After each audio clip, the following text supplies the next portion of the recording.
స్వతంత్రం వచ్చింది, అంతేనా? అయిపోగొట్టుకోవాలి, వెళ్ళిపోవాలి, అయిపోగొట్టుకోవాలి, వెళ్ళిపోవాలి. వచ్చింది మళ్ళీ ఎప్పుడు? పొద్దున్నే 6 గంటలకి. కాబట్టి దయచేసి జ్ఞాపకం చేసుకోండి, వాక్యం లేని కార్యక్రమం అయినా, దేవుడి భయం లేని సంఘమైనా ఎందుకు పనికిరాదు. అది జ్ఞాపకం చేసుకోవాలని ఈ సమయాన్ని మన మధ్యలో చిన్నరీష గారు ఒక 10 సంవత్సరాలు బందర్లో ఉన్నారంటే విన్నాను.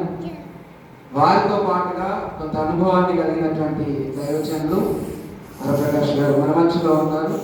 వారు ముందుకు వచ్చి కొంత దైవవాక్యాన్ని మనతో పంచుకుంటారు. దయచేసి అక్కగారు క్షమించాలి, సమయాన్ని మనం ముగించుకుంటూ ముందుకెళ్దాం. పాస్టర్ గారికి నేను అవకాశం ఇస్తూ ఉన్నాను.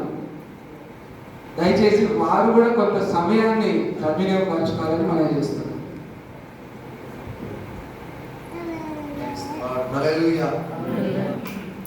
Thank you pastor Pralay Kumar గారు, ఈ అవకాశం నాకు ఇచ్చినందుకు. అలాగే వేదిక మీద ఆశీలైనటువంటి, అలాగే వేదిక దిగువను కూడా ఆశీలైనటువంటి అనేక మంది దైవ సేవకులు ఉన్నారు, దైవ సేవకురాలు ఉన్నారు. వారందరికీ నా హృదయపూర్వకమైనటువంటి వందనాలు పేరు పేరు వరుసన తెలియజేస్తూ ఉన్నాను.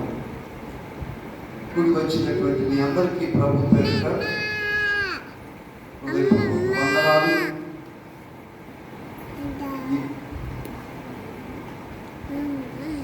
సహోదరుడు దైవ సేవకులు పాస్టర్ జయరాజు గారికి, అలాగే వారి కుటుంబ సభ్యులకు, దైవ సేవకురాలు జయమ్మ గారికి, వారి కుటుంబ సభ్యులకు, వారి కుటుంబ సభ్యులకు, బంధుమిత్రులకు, రక్త సంబంధికులకు అందరికీ కూడా నా తరఫున, మా కుటుంబం తరఫున, అలాగే